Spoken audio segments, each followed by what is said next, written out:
Welcome to these Gender Talks. My name is AnaMaria Vargas. I'm the Research Director of the Swedish International Center for Local Democracy, and I'm here with Augusto Lopez-Claroz, a researcher that has done extensive analysis of the field of gender equality and has written a very interesting book called Equality for Women, Prosperity for All. We're going to have a series of talks, and this first talk is about the virus of violence.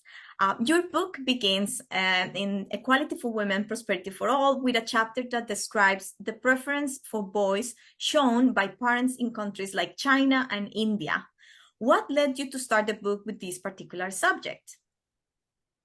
You know that as an economist, I had always been fascinated by an article that was written some 30 years ago, actually, in 1992, by Amartya Sen, a very famous economist who eventually won the Nobel Prize in economics, I think, in the late 1990s. And in this article, he noted that women had a mortality advantage over men across all age groups. That's a well-known fact. For instance, if you look at the Swedish data, I'm sure that life expectancy for women in Sweden is a little bit longer than it is for men, right? And that is a universal phenomena, and it is actually present, across different age groups. And he said that on the basis of this information, one should expect to have a little bit more women in the world than men, right? Because of this mortality advantage. But he said exactly the opposite was the case, that when you actually looked at the data, he said there were approximately 100 million women missing in the world. And so that immediately raised the question, where are these women?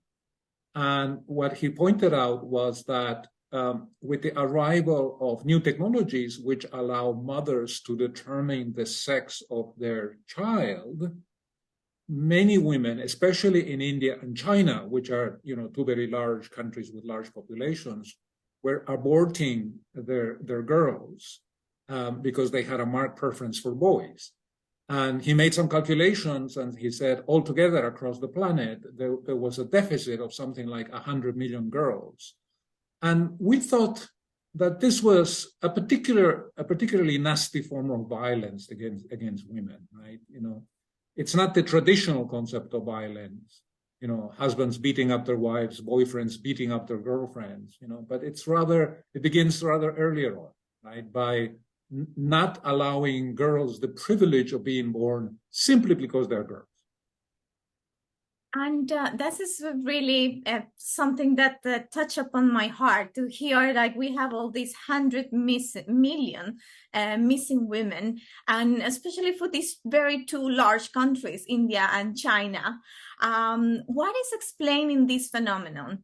Why do families plan to not have girls, and this large preference for boys that results in actually not having equality?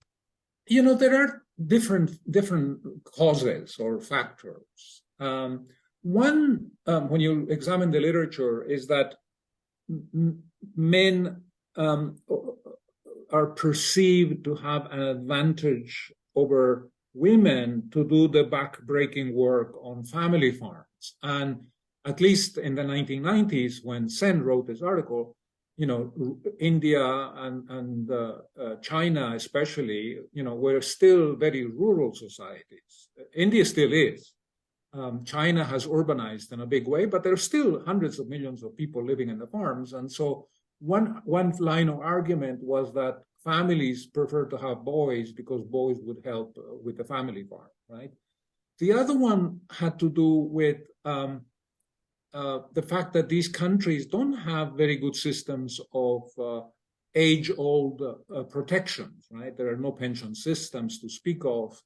And so families were seeing their children as those that would provide support when the parents were old age. And boys were thought to be more likely to provide the support because labor force participation rates for men were bigger, much higher than for women, right? So if you had to bet on being able to receive support from your children when you were old, you would bet on a boy rather than a girl. And of course, with China's one-child policy, which was introduced in the 1970s, this preference for boys was intensified. Since families could only have one child, then they would definitely go for the boy and abort the girl. Right? There is also something that I would regard as a cultural factor. Confucian values in Chinese society are very prevalent, and the relegation of women to a secondary role is very much part of that culture. In fact, there is a little saying in Chinese folklore, which I think we cite in the book, which says, the perfect woman must obey her parents when a child, her husband when a wife, and her son when a widow. And so the idea is that, the emphasis is on obedience to the husband. The main role of the wife is to produce sons and so on. So this probably played an additional factor for some preference. Thank you, Augusto. This is interesting because, of course, we don't want to judge why a large number of a population in a country makes that decision. And they have, as you explained, interesting reasons. But what maybe someone, a parent of a family taking that decision, does not know is the long-term consequences and the damaging impact that this could have, as well as a government that decides to make a policy that provides the conditions for this preference. What are these damaging consequences of boys having a preference for boys? I'd be happy to answer that, but as you were speaking, I'm just reminded of one more factor, which is a bit of has a cultural dimension, which I want to mention, and then I will answer your question just that you raised just now. In some of these cultures, I'm thinking of Korea in particular, there is a kind of a very rigid patrilineal kinship system, right? And, assets are passed through the male line. So there is a kind of additional economic dimension to some preference. But in addition, in Korea in particular, we notice that there is this belief that children must pray for the spiritual development of those ancestors, such as parents, who have left this world because they have passed on, right? And I find this idea appealing, right? That we should pray for our deceased parents. But in Korea in particular, it has a particular twist, which is that only boys can do that, right? So if you are a Korean father and you have 3 girls, then when you die, your children are not going to be able to intercede on your behalf for your spiritual development. So you're doomed, essentially. Nobody will be able to worship you because you only had girls. Whereas if you have boys, you are safe. They will be able to do that for you. And I thought that this was going to be an interesting additional factor, right? And it led to kind of very interesting phenomena. For instance, if your brother had, let's say, 3 boys and you had 2 girls, then you would seek to adopt the son of your brother as your own son, so that you would have a son that would actually pray for you when you die, right? Which is typically something that would not be done in other cultures, right? Your nephew is your nephew, but no, in Korea, if you only had girls, you basically were doomed spiritually, and that was a powerful additional factor for wanting to have girls. But beyond that, I do want to address your question, and that is that, yes, of course, many sort of complicated, disturbing consequences. One of them, obviously, the most obvious one, and this has been much commented about in the media and so on, is the deterioration of marital prospects for men. If you have literally dozens and dozens of millions of women missing in places like India and China, the likelihood that you will be able to find a wife, if you happen to be a young man in his 20s, is much smaller than it is in other cultures where the sex ratios are more balanced, right? So this is one aspect, right? The other is that Chinese economists in particular have done some really interesting studies, and it turns out that these imbalanced sex ratios, in other words, having many more men than women, has an impact on crime. Research shows that it accounts for a high percentage of urban violence and property destruction in China, right? In fact, the Chinese scholars were able to calculate what economists call an elasticity, namely that a 0.01 increase in the sex ratio, let's say from 1.14 to 1.15, let's say, which means 114 boys per 100 girls to 115 boys per 100 girls. That 0.01 increase in the sex ratio led to a 3% increase in the rate of violent and property crime, right? And this is interesting, and the reason is, why? Well, it seems that all these young men, who are seeking out partners and girlfriends and wives and are not able to do so because there is tough competition for the girls in the market, then, turn their frustrations into violence and crime and so on. And there is also evidence that it has led to a parallel upsurge in drug use, drug smuggling, prostitution, kidnapping of girls, from their homes and the villages so that they can be married off, to wealthy young men. In fact, it has even had impact on the real estate market. This is really fascinating. You say, how could the sex ratio have an impact on the real estate market? Well, the causality goes as follows. In those regions of China, for instance, where the sex ratio is higher, one way in which parents compete for brides for their children is by promising the girls that they will have, a big endowment. They will buy an apartment, they will have a car, the family appliances and so on. And because they want the boy to find a suitable girl in a very tight market, they will buy an apartment for him to induce her to want to marry him. And this puts pressure on the real estate market. There is, stronger demand for housing, for apartments, and so on in those regions with higher sex ratios. So here you see this sort of economic sort of connection, which is very fascinating.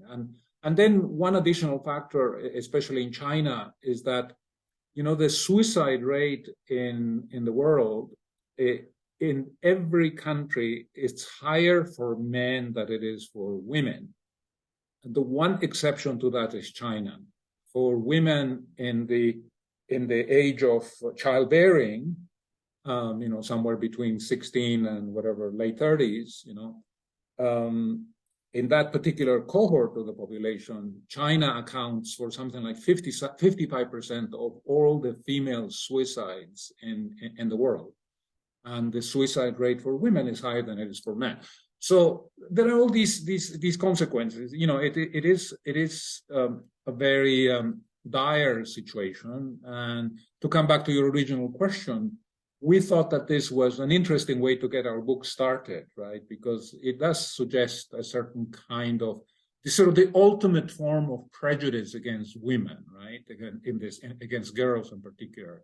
We're not going to let you come into this world. Or as Amartya Sen pointed out, he said that he found evidence that in those families where the girl was born, right, because they didn't have the capacity to abort her or to determine her sex, etc.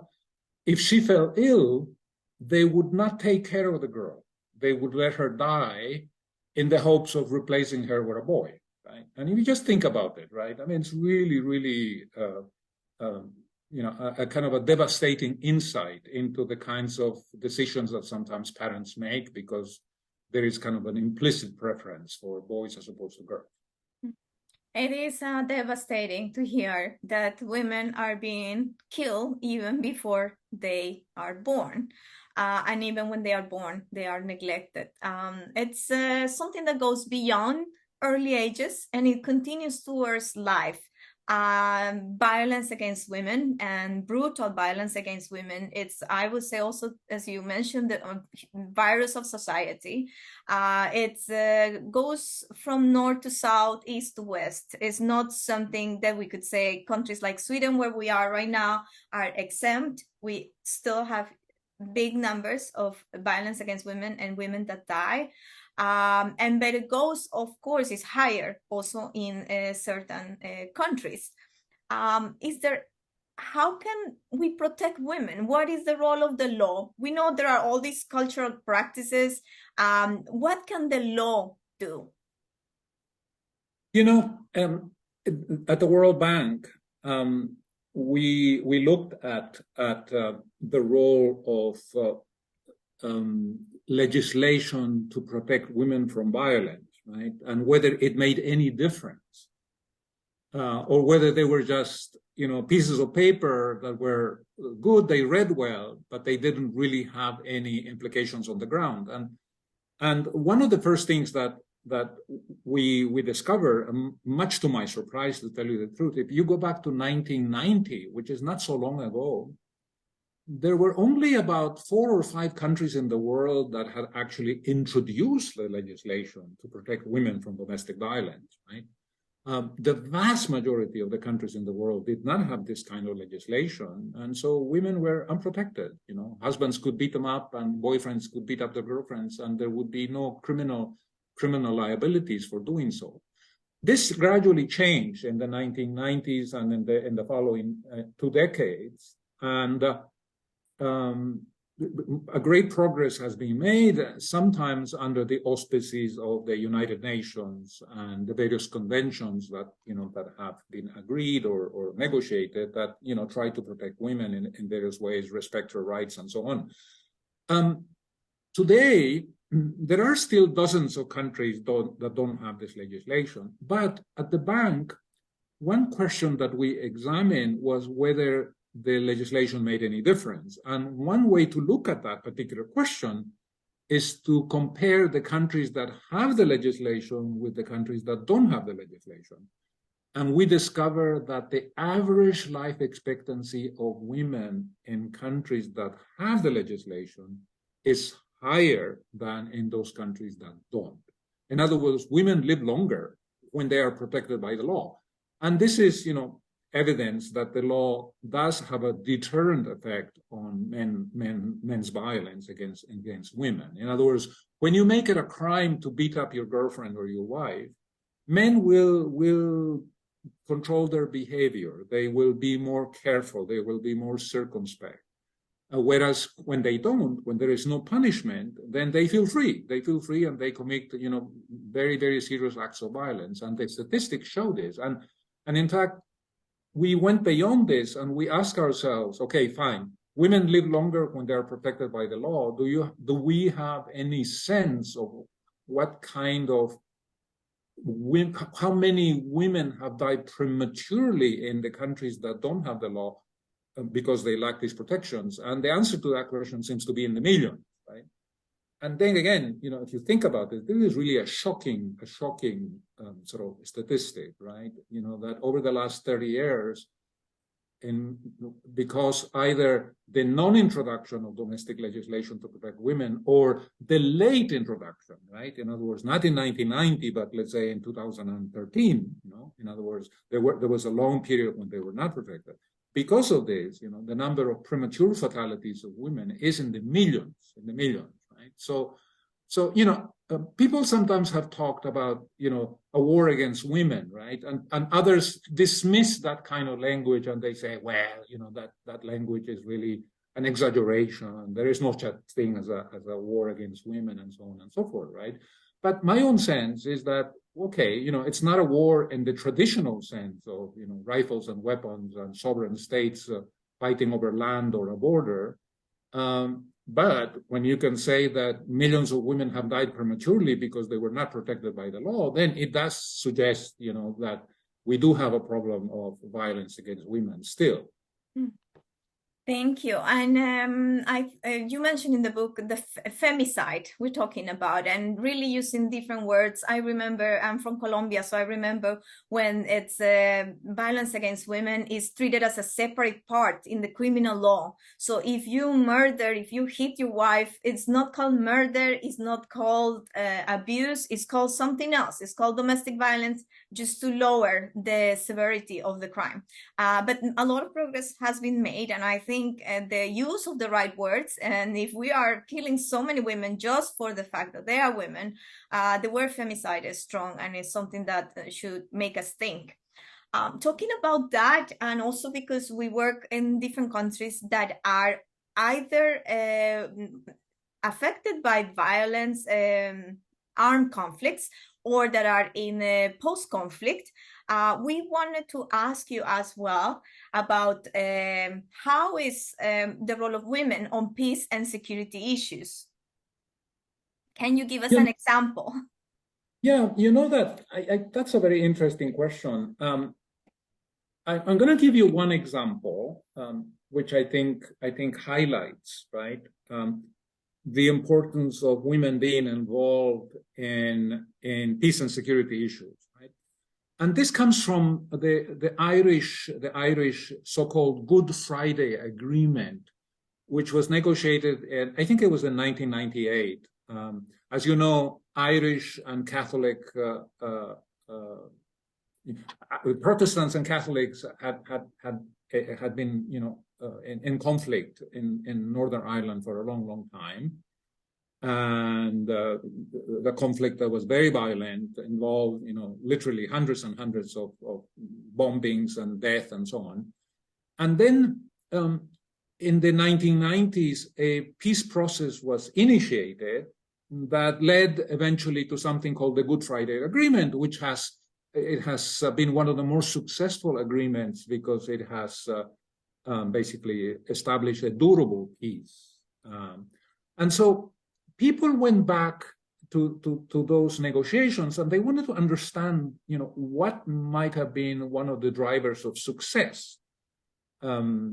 Why was this agreement ultimately durable and still regarded as one of the more successful peace negotiations?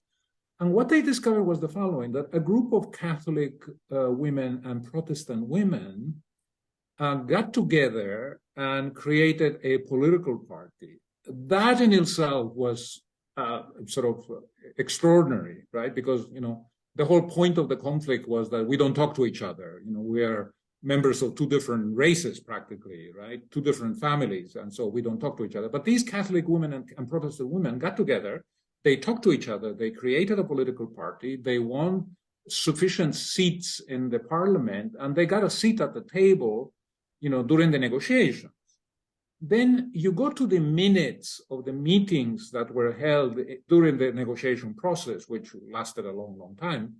And what you discover is that whereas the men are interested in, who was responsible for such and such a killing, whatever, 15 years ago, and who's going to have access to the weapons, and what about the borders, and so on.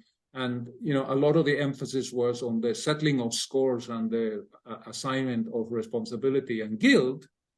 The women were raising other kinds of issues. They wanted to know, where is the funding going to come to improve our educational system? The unemployment rate for young people is too high in our country. Where are we going to create jobs for our young people? In other words, the focus was forward-looking. It wasn't so much assigning responsibility for past mistakes. It was more focused on the welfare of the community, right? And to me, this is very revealing. It is an indication that when women are brought to the table of peace negotiations, they bring a perspective that is more constructive, more focused on the future, less focused on guilt, less focused on weapons, less focused on frontiers and borders, right? And I think it is for that reason that finally, some 20 years ago, the United Nations Security Council issued a resolution in which they strongly supported the idea of getting women involved in peace negotiations, that we needed to have them at the table. It was absolutely essential to make the peace durable. Good. This is excellent. And this is a call for all countries that are in different sorts of armed conflicts to bring women to get peace in their countries. We are towards the end, and we have a final question that is asking you for a quick response for some kind of cliches that we get when we talk about women and violence against women. And for those promoters of gender equality, what we're looking for your advice to see how can they answer to these very typical things that you hear on the street. For instance, we heard a lot, well, interesting about violence against women, but women hit men too. Yeah, but you know, we have very solid data that shows that the incidence of crime is overwhelmingly a male problem. If you look at the for instance, the male-female population of our jails in the world, it is overwhelmingly made of men, right? So yes, you may have a few abusive women, but you know, the issue here is not that. The issue is that, you know, the crime is by and large a man problem. Great. So bring the evidence if you get that question, and just link the example of the jails. That's excellent. The second thing that we hear is, well, actually men are attracted to women, women are attracted to men that are rough and that hit them. What can we answer to that? So it's women's fault. Again, there may be some women, you know, who like to be beaten up, or who like to, or who are attracted to men who are tough and rough and so on. But again, I think that, you know, if you tell me that is the preponderance, that accounts for, you know, the largest number of women, I would say no. I would be highly skeptical that in the great majority of the countries in the world, you know, women are attracted to potentially violent men. Okay. Some may be, but I don't think that that's the majority. Man, it would be difficult to say that we just like to suffer and we just like to be killed, or the great majority. Yeah, let's just finalize and wrap up this session. We work with local governments. They are at the very municipal ward council elected officials. They believe, like us, that we need to end the virus of violence against women. What are some advices for these local elected councillors? What can they do tomorrow in their very specific territories? Well, I think that there are many things. One that comes to mind is to make sure that within their jurisdictions, there are no rules or regulations that, you know, put men at advantage with respect to women, right? I'm thinking, for instance, in access to services and access to education. You know, we have to ensure that the rules which govern life within the local communities, you know, treat both men and women in an equitable way, right? Obviously, this may not be a problem in Sweden, right? But it turns out to be a very serious problem in many parts of the developing world, where the legislation is very much stacked against women. The rules are stacked against women. And I will give you later on, you know, some examples of that. So that's one thing. The other is that, you know, local governments obviously are also creating employment, right? Through the services they provide, the agencies through which they provide services to the population. Let's make sure that the employment policies of the local governments also are equitable in the way that they are implemented, that they are giving equal opportunities to men and to women of you know, similar capacity and qualifications. Beyond this, let's also ensure that there is no wage gap. You know, for people with the same qualifications, it still remains the case that the vast majority of countries men earn more than women. There is a gap. That gap may be small in Sweden, but it can be very large in other parts of the world. right? And these gaps very often happen in the public sector. And so local governments also have a responsibility to ensure that we are not wittingly or unwittingly discriminating against women by allowing, unequal compensation for the same job. Thank you, Augusto. I know many local governments are doing many things, doing great things. They are trying to improve infrastructure, making the streets having more lights, improving public transportation. They work with agricultural extension officers, and they work with programs of entrepreneurial programs targeted to women. So we know that all these ideas that you have provided, and also the issues you raise about violence against women would be important to them.